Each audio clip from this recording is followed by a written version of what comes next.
કાળુ બાપુએ સત્તાધાર છોડી દીધું અને સંવંત 1986 કાળુ બાપા હડમતી આવ્યા.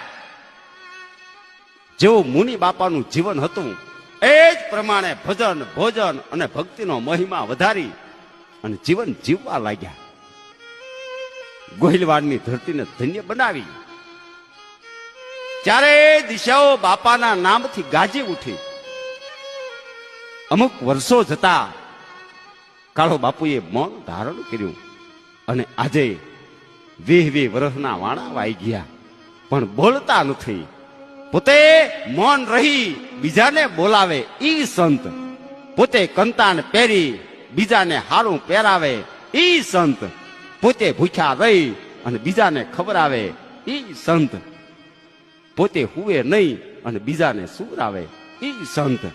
પોતે દુઃખ વેઠી